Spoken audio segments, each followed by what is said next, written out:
In 2007, FIFA chose Brazil to host the World Cup. Brazil. It seemed like a brilliant idea, hosting the World Cup in the most football-fanatic country on the planet. Little did they expect that it would become the focus of some of the largest protests Brazil has seen in decades. This mass civil uprising began in June of 2013, and it surprised even the most jaded Brazilians. Hundreds of thousands of people paralyzed cities across the country over a 20-cent increase in bus fares. The police response was brutal in the beginning. Elite military police units trained to pacify Rio's slums were brought to quell demonstrators. But the police violence drove more people into the streets.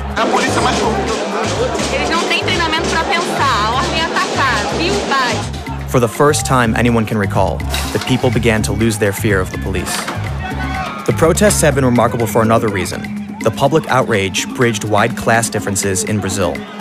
Rio's college-educated kids are fighting side by side with hardened protesters from the favela, who've borne the brunt of Brazil's brutal police force. Thanks to the World Cup, they now have a common enemy, FIFA, the world governing body of football and the unbridled capitalism that it represents. In exchange for hosting the World Cup, FIFA demanded upgrades to Brazil's infrastructure and internal security that has ballooned into the most expensive in football history, some $15 billion. The government insists all of this spending is worth it. Nós temos exército, marinha, aeronáutica, a nossa polícia militar, a polícia civil, a polícia federal, mais de 20 mil homens agregados para dar toda a segurança e conforto para aqueles que virão à Copa do Mundo. But the past year has shown that the population is fed up. Copa porra nenhuma, fuck you FIFA! This outrage can only be contained through a massive mobilization of troops. 170,000 military and police are being deployed to secure the games. New laws have granted the military and police special powers to arrest demonstrators. In a country emerging from decades of military dictatorship, FIFA and the World Cup have given the police and armed forces a new reason to flex their muscles. Team Brazil may do its magic during the World Cup, but this is not about football anymore.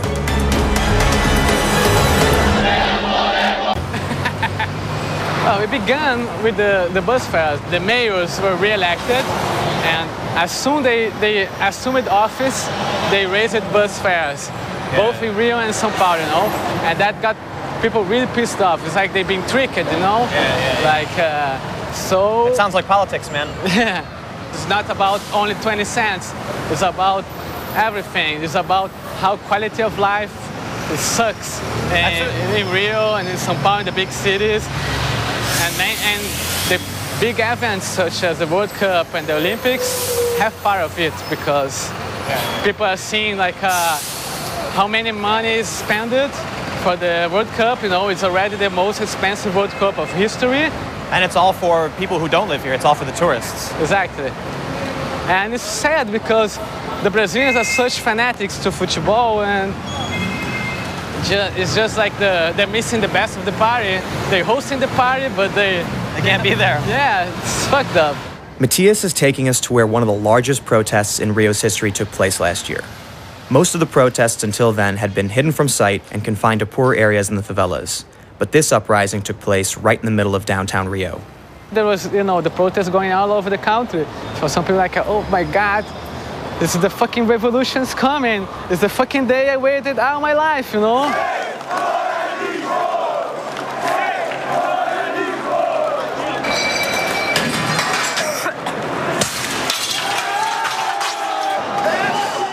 People tortured the car down there.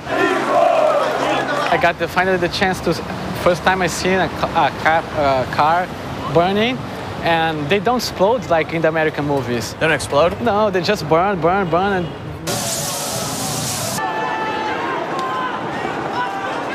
Was our expectation, will it be exploding? No, it didn't. You didn't get your action movie sequence on it. Yeah.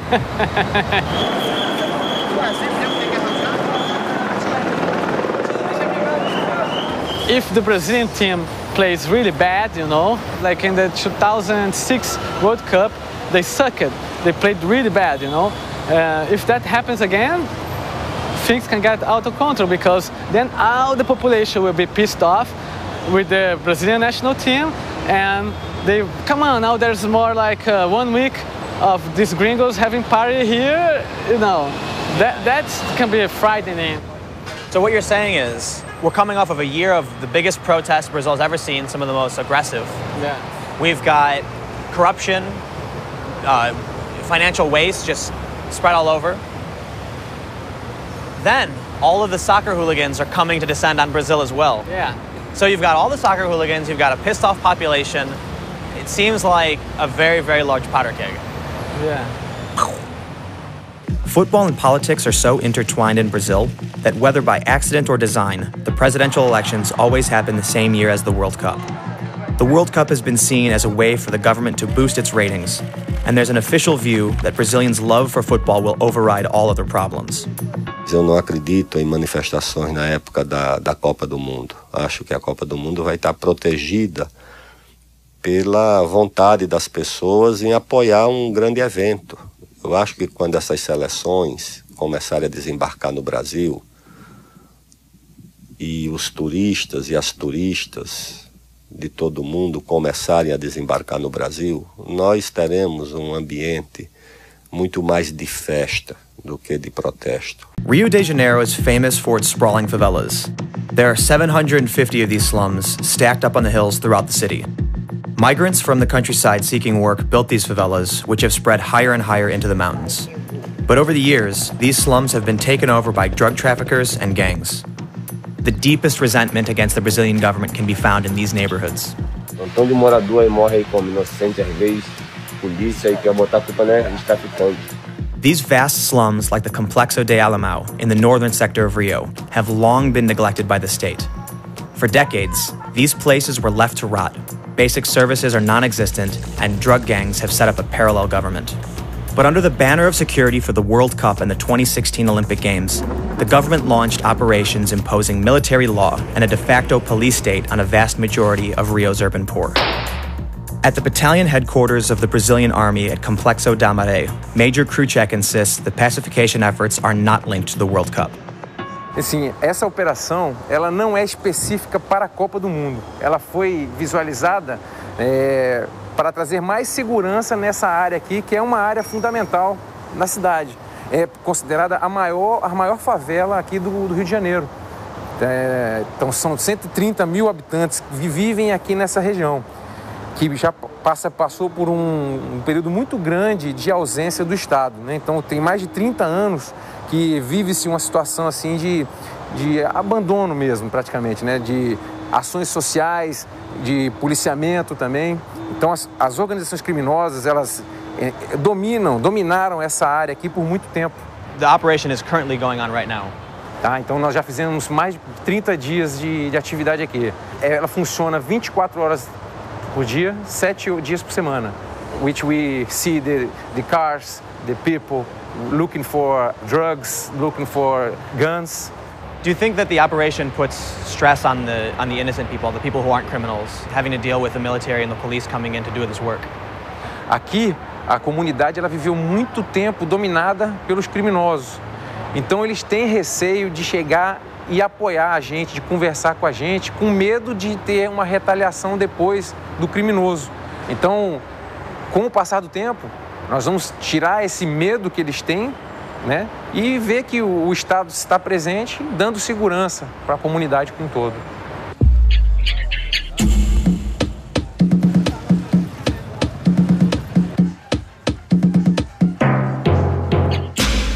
The pacification program resembles nothing less than a full-blown military operation. Rio's hotspots present some of the most challenging and dangerous terrain, and Brazilian elite units are some of the most highly trained in urban warfare.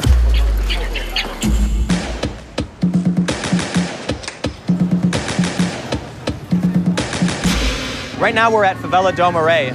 It's a favela situated in between two very important roads in Rio.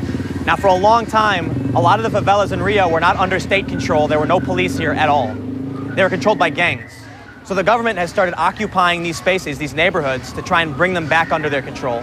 Right now we've got military here, and once the military clean up the neighborhood, they're going to send in the military police and then the civilian police.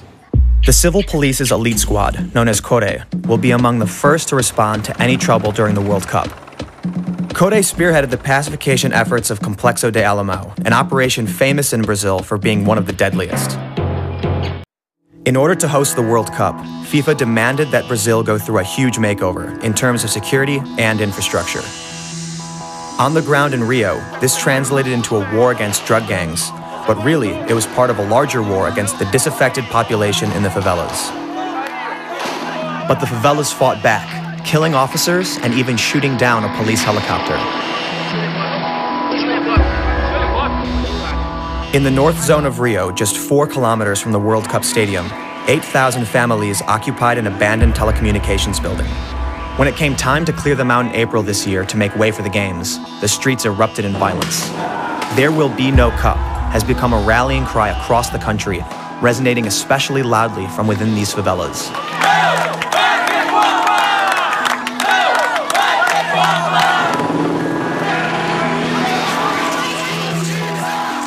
And each summary execution at the hands of the police has stoked more hatred towards the government and its grand plans for the rich.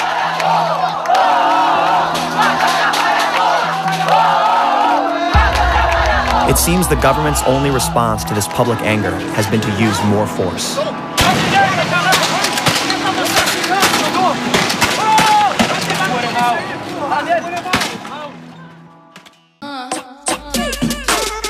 So I've been walking around Favela da Rocinha, being shown around, being shown what's been happening since the pacification. And we met a young man who doesn't want to be named. He's part of the gangs, and he's going to tell us what's going on. So how do you and the people who live in the favelas feel about the World Cup? Pô, a Copa até bom que seja no Brasil, mas sendo que essa Copa é mais para rico. Porque, pô, pobre não tem condições de ver um jogo. Então, pra você ver que o povo não tá nem tão animado, que você não vê desenho na parede, não vê aquelas bandeirinhas como era antigamente, tudo enfeitado. Quer botar a Copa, o Brasil é um país da sede. Mas, e as pessoas que tá aí passando fome? Isso daí, esse lado eles não vê, os hospitais. Um dia a mulher, como passou na televisão, grávida, teve filho na rua, o PP que mesmo foi socorrer, no meio do chão. Uma coisa que, pô, não pode isso acontecer. O Brasil não pode, como um país desse grande, como diz que fazer a Copa, não pode deixar as coisas dessas acontecer. Instead of investing in basic infrastructure like plumbing and hospitals, it seems like the only money the government is spending in the favelas is on cameras to monitor the poor and make sure they don't break the law. Next door to a circus school, the Command and Control Center is a brand new real-time intelligence and surveillance facility built for the World Cup. It cost the government almost $50 million to complete and is the central hub for all surveillance throughout the city. Few of Rio's residents know this facility even exists. It's so new that getting to its parking lot means an axle-braking drive over the sidewalk. Okay, beleza. É assim mesmo? So what just happened, Mujit? They asked us to drive over the sidewalk to get into the parking lot. We're not supposed to do that shit, right? But okay, they're the government, so okay. I hope mom's car didn't get hurt.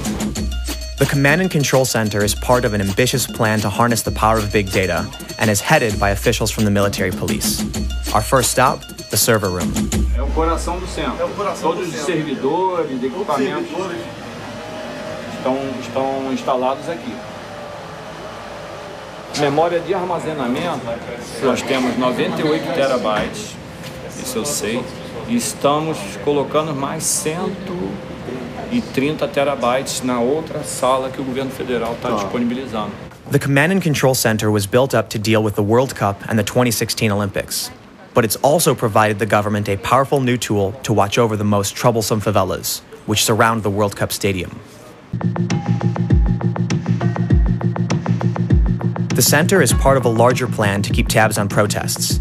In a move that's been met with widespread popular resistance, the Brazilian government has tried to pass a new anti-terror law that would make protests illegal. The law would allow 15 to 30-year sentences for people inciting civil unrest. Like many Latin American countries, Brazil has no anti-terror legislation because such laws were heavily abused during the military dictatorship, which ended less than 20 years ago. Brazilians refuse to let the military regain control of the country. More and more citizens are now taking their anger into the streets.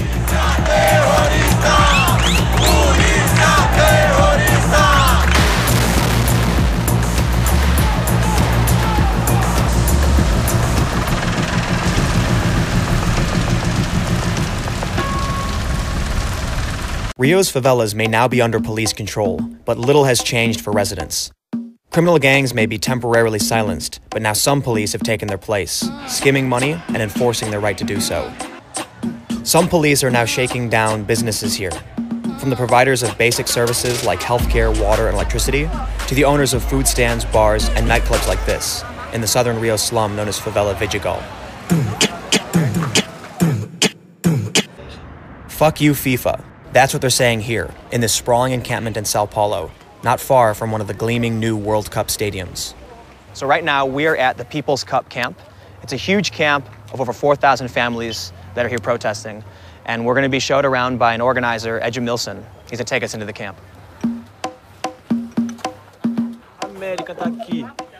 E hoje esse estádio tá reedificando isso aqui, ó, né? O pessoal tentando ter sua casa, lutando com os atos, né? Falando que nosso... Well, we stopped here in the middle of the camp. We've got a fire going, so we're going to ask the locals here what they think about the World Cup. Copa do Mundo, aí aluguel aumenta, a dificuldade vem, educação zero, né? Porque tudo que eles estão gastando milhões nesses estádios, eles poderiam dar uma moradia, uma educação. Porque se você for para outro país, para lá, a Copa sim, já está pronto para turismo, mas do nosso Brasil não está para ter uma sede de uma Copa do jeito que está acontecendo. But the government is determined to show Brazil is ready and able to host the games and will use any necessary force to make sure things go according to plan. Então hoje nós temos aqui um treinamento de controle de distúrbio civil que foi ofertado pelo FBI, a polícia de Chicago e a polícia de Los Angeles. O pessoal que vai atuar nos grandes eventos do Rio de Janeiro. This exercise shows how they would remove a single protester, but there will most likely be tens of thousands, with teachers, security guards, bus drivers, trash collectors, and even police themselves, threatening to strike and shut down Brazil's cities during the tournament. Dança de uma dança até o chão, que na Copa da FIFA vai ter manifestação. Dança de uma dança até o chão, que na Copa da FIFA vai ter manifestação. A FIFA vai cair! A FIFA vai cair! Vai cair! Vai cair! A FIFA vai cair! Vai cair! Vai cair! A FIFA vai cair! Da Copa eu abro mão. Eu quero mais dinheiro pra saúde e educação. The competition to host the World Cup is often as hard-fought as the tournament itself. That's because the chosen host gets a chance to show off to the world what it's capable of. The Brazilian government has seized the opportunity to show that it's arrived as a top global economic power. But it's not just the government that gets a chance to tell its story. The people do too, including those who don't typically get a voice at home, let alone abroad. O que a gente espera para a Copa é que a população volte às ruas e que não só com a cara tapada, independente de estar com máscara ou não, usando a tática ou não. A gente não é um grupo, a gente é manifestante, é militante e a gente só está reivindicando direitos básicos da população. And now that the games have started, they're going to make sure they're heard loud and clear.